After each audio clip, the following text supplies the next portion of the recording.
Live from the Fred McLeod Sports at the Tom O'Neill Studios in Jackson, Michigan. This is L2C Sports after the first half.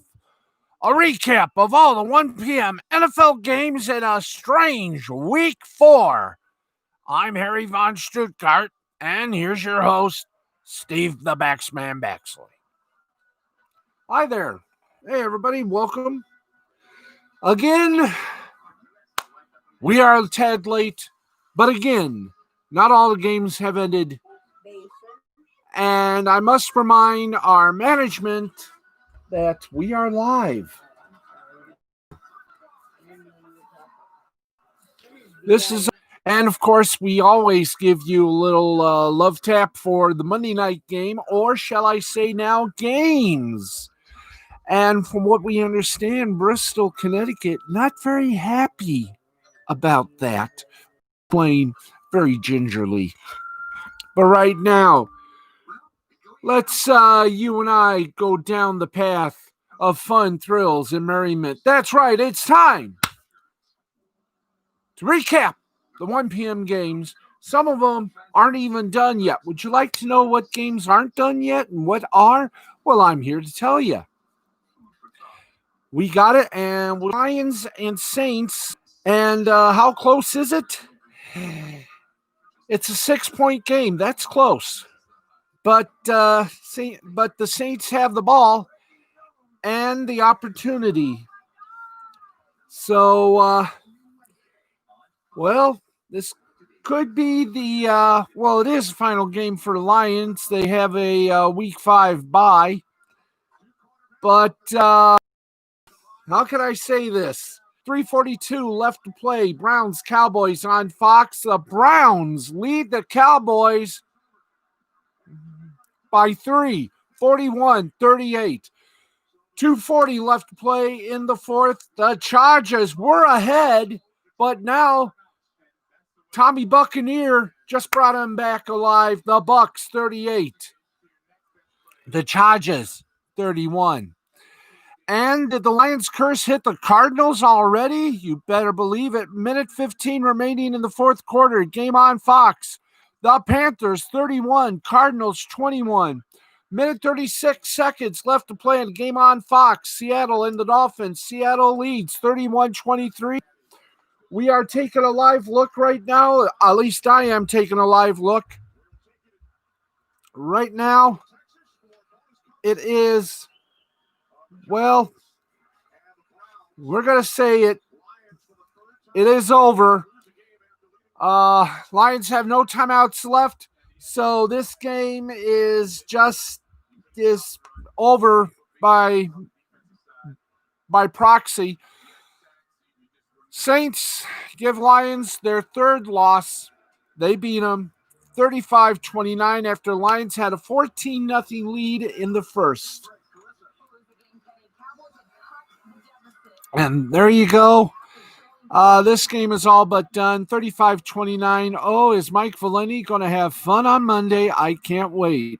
Another fourth quarter score to give you. Jaguars with a minute 46 left on a game on CBS are down 11 to the Bengals, 33-22. Final scores, Vikings over the Texans, 31-23. Cousins, 260 yards and a touchdown. Cook, 27 attempts, 130 yards, 2 touchdowns. Thielen, 8 receptions, 114 yards and a touchdown. Texans, Watson, 300 yards and 2 touchdowns. Johnson, 16 attempts, 63 yards. And Fuller, 6 receptions, 108 yards for a touchdown. Ravens have beat Washington by a score of 31-17. Jackson for the Ravens, 193 yards and 2 touchdowns and an interception. He also had 7 attempts for 53 yards and a touchdown. Brown, 4 receptions, 86 yards. Washington, Haskins, 314 yards. Gibson, 13 attempts, 46 yards and a touchdown. And McLaurin, with 10 receptions, 118 yards. Ladies and gentlemen, that's your 2 finals. It is now a final, as we just said. Lions lose a heartbreaker. Saints 35, Lions 29. Drew Brees 246 yards, 2 touchdowns, and interception. Kamara 19 attempts, 83 yards, and a touchdown. Sanders 6 receptions, 93 yards for the Lions. Stafford 206 yards, 3 touchdowns, and interception. Peterson 11 attempts, 36 yards, and a touchdown. His first as a Lion, I do believe. Galladay 4 receptions, 62 yards, and a touchdown, but it was all for naught. The Saints, they were just better. 35-29. I'll have a backs crew on Twitter following this broadcast. Mike Valenti's going to have such a fun time tomorrow on 97.1 The Ticket. You'll be able to hear it. 97.1 WXYT-FM on regular radio. On the internet, 971theticket.com. There also you can see the Mike Valenti Enrico show. Of course, if you're on Twitter, not Twitter, if you're on Twitch, you'll be able to watch the video feed. Seahawks, it's now final. Seahawks 31, Dolphins 23. Wilson, 360 yards, 2 touchdowns, and interception. Carson, 16 attempts, 80 yards, 2 touchdowns. Metcalf, 4 receptions, 106 yards for the Dolphins. Fitzpatrick, 315 yards, 2 interceptions. He had 6 attempts, 47 yards, and a touchdown. Parker, 10 receptions, 110 yards. Final score, Panthers beat the Cardinals 31-21. Murray, 133 yards, 3 touchdowns for the Cardinals. He also had 6 attempts, 78 yards. And Hopkins, 7 receptions, 41 yards. For the Panthers, Bridgewater, 276 yards, 2 TDs and an interception. Davis, 16 attempts, 84 yards, and a touchdown. And Anderson, 8 receptions, 99 yards. We have 2 more. We have one that's about to go final. We are going to call it. Good, let's call it. Tommy Buccaneer does it again. Gave the Buccaneer fans a little scare, but came back and done it by 7. Buccaneers over the Chargers, 38-31. Herbert, 290 yards, 3 touchdowns, interception, also 5 attempts, 14 yards. Guyton, 1 reception, 72 yards, and a touchdown. For Tommy Buccaneer, 369 yards, 5 TDs, and interception. Jones, 20 attempts, 111 yards. Evans, 7 receptions, 122 yards, and a touchdown. Now, here's what's torquing off the boys and girls at Bristol. They finally moved the Patriots and Chiefs to Monday night on CBS at 7 o'clock. Let's right now do a... I'm not kidding. They are. So we got 2 Monday night games, and ESPN ain't very happy. Let's take you to a preview of Sunday night's big matchup. Eagles, 49ers. I'd say big matchup in a joking way. So here we go. 1, 2, 1, 2. That's right. Let's smack that teleprompter so we can give you the fun fiesta that is called the Big Remark. That's right. The script has flipped in the nearly 3 years since previous meeting between the Eagles and San Francisco 49ers. Niners left Philadelphia that day after a lopsided loss as a winless team in Coach Kyle Shanahan's first season with a thin roster so battered by injuries they nearly had to play a tight end at tackle. The 49ers returned home with an 0-8 record, acquired quarterback Jimmy Garoppolo in a trade the next day, and have transformed into a power that went to the Super Bowl 1 year agog. The Eagles, 0-2-1, went on to win the Super Bowl that season, but enter the rematch on Sunday against sitting in the NFL at 63.9. We're going to round it off to the nearest dollar, 64, and has committed the most turnovers with 7 on a team that has done little right since taking a 17-0 lead in the opener against Washington. They lost that game 27-17, were beaten handily by the Rams the next weekend, and they tied Cincinnati last week for the team's worst start since going 0-4 in 1999. Wow. That was 49ers situation after losing 33-10 to the Eagles on October 29th, 2017 to fall to 0-8 that season. They lost a half dozen players to injuries that game, which almost forced tight end Garrett Kellick to play tackle. Niners have dealt with similar spate of injuries this season with Garoppolo, all-pro tight end George Kittle, star cornerback Richard Sherman, 2019 Defensive Rookie of the Year Nick Bosa,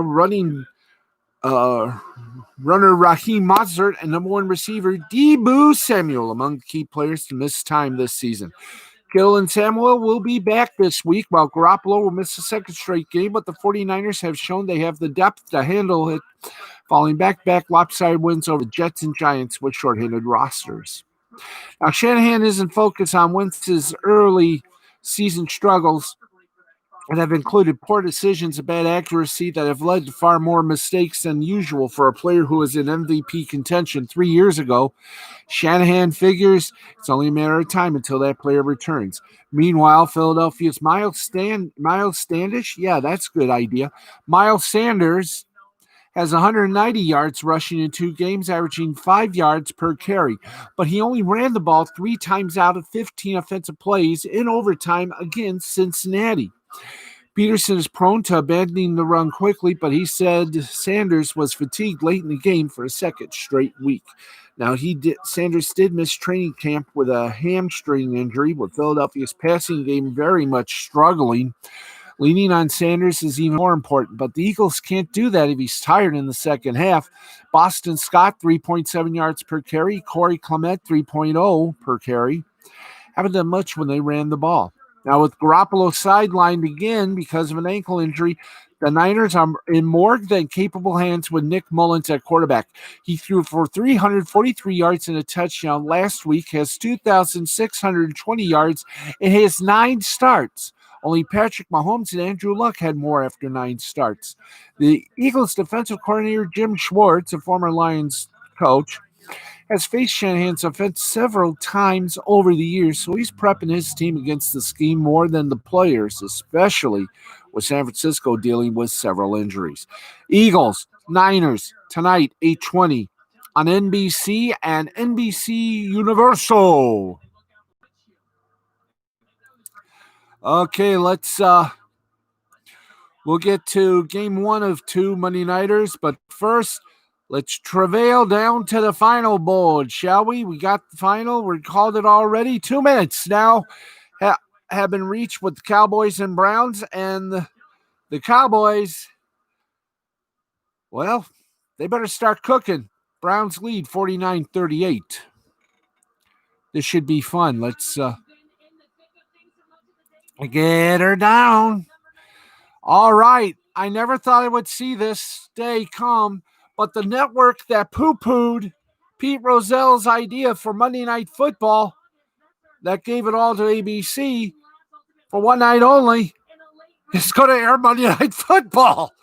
The Patriots and Chiefs, which were supposed to be the 425 main event, well, that's now been moved to the main event Monday night, 7:05 p.m. on the CBS television network. All stations prepare. Usually somewhere there would be a sound effect. There would be some sound effects. Oh, sound effects. Wherefore art thou sound effective? Oh, there we are. There we go. That's right. Get ready. It's a Monday Night Massacre on CBS. Patriots, Chiefs. There's your game. Patriots, Chiefs. Monday night, 7 o'clock Eastern on the CBS. You got the 2-1 Patriots going up against the 3-0 Kansas City Chiefs from the Arrowhead Stadium, or Le Stade du Arrowhead. So, if you're ready for this, I know I am. The preview for this game is simply this. The Patriots will not have Cam Newton as quarterback. No, sir. They'll have a different person on the QB line. And the Chiefs, they've also got a little problem in the Corona line. But still, this is going to be a very interesting, very tight game.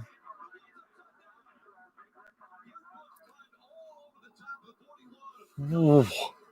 Massive crash in. Yeah, we got 4 cars. I mean, well, I'm going to call this one the mini big one, but wow. I will tell you this. We just had a mini crash in Talladega. Is it Talladega, guys? Give me a blurt here. Yep, it's Talladega.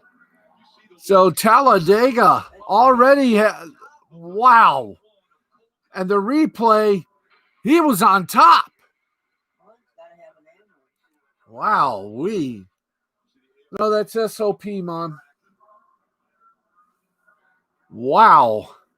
There is still some left. Damn. That's 24. 14. Yeah, it's Boyer's vehicle.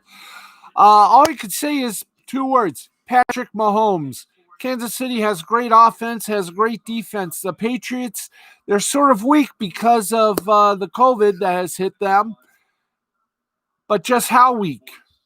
We know Bill Belichick is going to be one to watch. So, got no preview, but I just did that for you. So, Monday night, 7:05 on the full CBS television network. That's Eastern, Mountain, Central, Pacific, Alaskan, Guam. Kansas City Chiefs, New England Patriots. Don't miss it. This is one of the big ones, and it's going to be a good one. Now, on the very jealous and mightily pissed off 4-letter worldwide leader in total sports monolith. Let's give you that's, well, I'm not gonna say important, but well, it is the Falcons against the Packers. Do we really need to preview this game?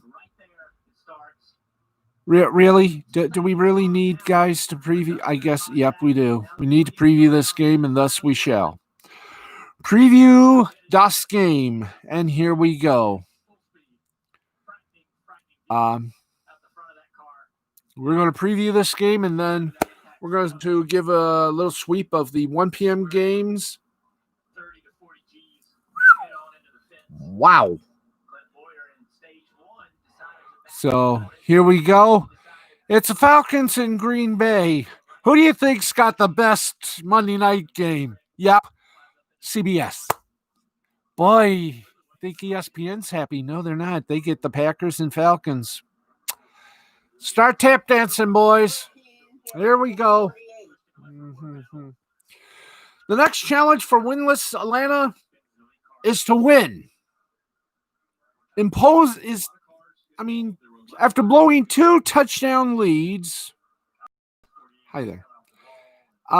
In the final period of each of the last 2 weeks, the Falcons are going to be in the frozen tundra of Lambeau Field.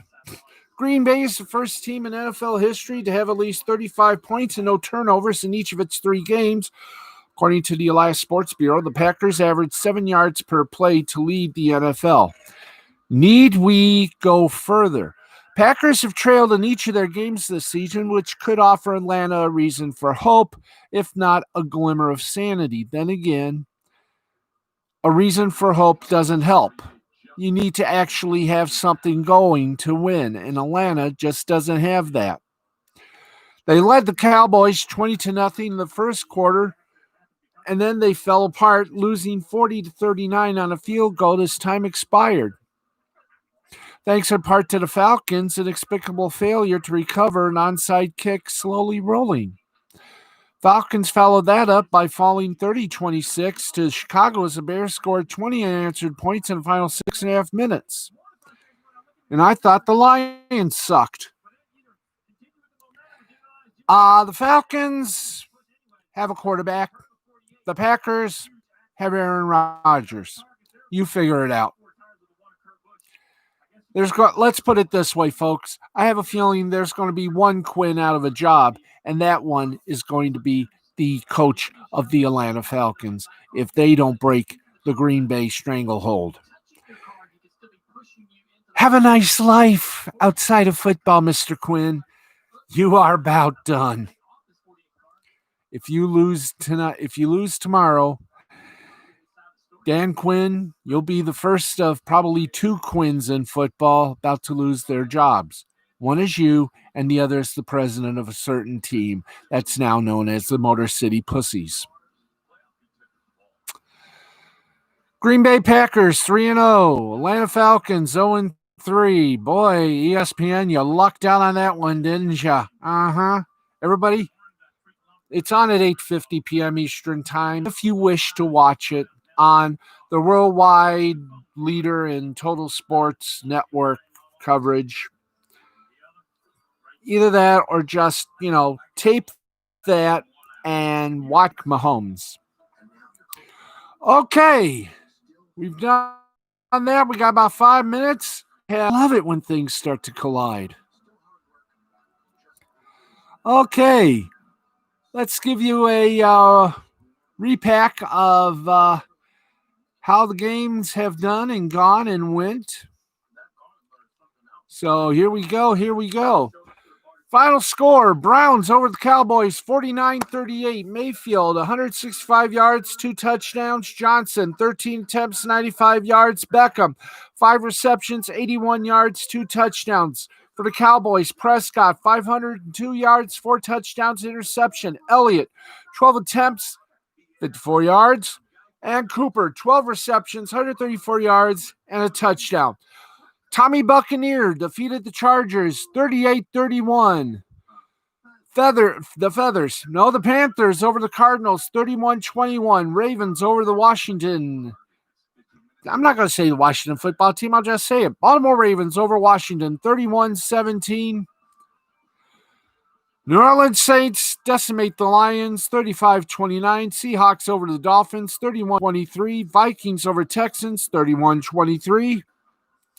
Bengals over the Jaguars, 33-25. Steelers, Titans postponed to a later date. And let's give you now the 4 p.m. Early bouts. Colts, Bears still going, 14:54 left to play in the opening period. And just starting are the Bills and the Raiders. So there you go. And 3 minutes remaining in their game. Rams over the Giants, 7-0 right now. And that, ladies and gentlemen, is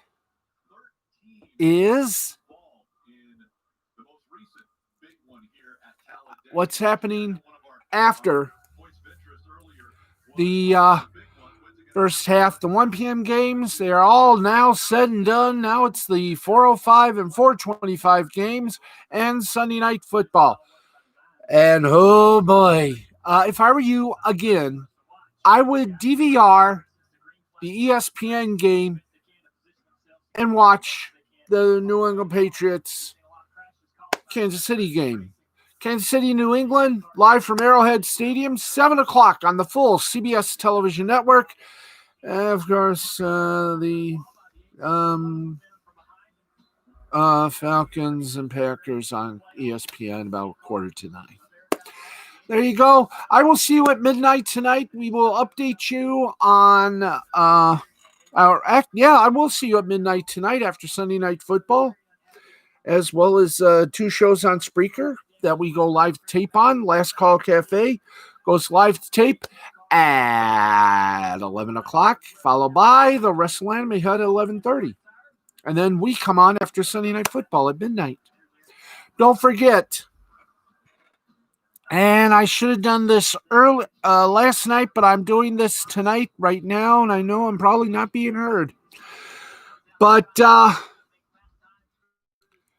big auction that is taking place right now. If we can get the information quickly, we'll go about 2 minutes over because, well, we can. Mike Valenti's going to have a lot to say tomorrow, and I have a feeling he's going to be Mount Vesuviusing on the Lions. Okay. Let's go to it. Beth McLeod, good friend of mine, sweet lady that she is. She's got a auction going on. A little reminder that I neglected to do last night because time was cut out on me. Wah. So my apologies to Beth, but I'll do it now anyways. There is a auction. Let me give you some of the second to last Fred McLeod tie with a bottle of Waugh family wines from the Cavaliers championship flight home. Bidding starts today. All donations, all bidding, all whatever you call it, all money goes to St. Jude. So please bid. The bidding starts today and will continue. So please bid and help St. Jude. They're pretty good people. I'm still alive. One thing. It goes to the good cause, St. Jude Children's Hospital. Children's Research Hospital. It's second to last Fred McLeod tie. It's a lovely blue and purple with a bottle of Waugh, brother. Waugh family wines. Bidding continues today. Please very much. Let me get the link for everybody if I can. So you don't go, oh, what's the link? We're going to give you the link. St. Jude's Children's Hospital. Where is thy link?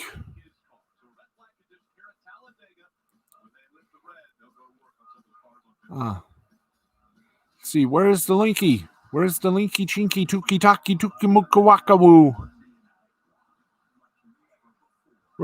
I'm going to tap dance. Okay, so there is a link. We just don't know what that link is. Wah. Do we have a link? Just look up WAUGH Family Wines. Or maybe it's already been done. I have no idea what's going on, folks. Anyway, it's Waugh Family Wines. Well, that's already been done. So disregard what I just told you. They raised $5,000. And that is, I think, no, that was August 30th. So, nope. Well, I'm confused. Yeah, but that don't worry, we'll edit all this. We'll see you tonight following football and everything else. Oy vey. I think. I don't know anymore. Anyway, have a good night. We'll see you. We'll see you live after the madness. Enjoy your 4:00 games and the Sunday night and the 2 Monday night games.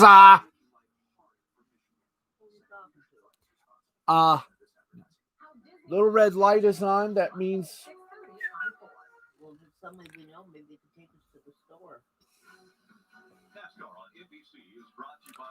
I know I'll be here at midnight. I'm not sure about the boss. See ya.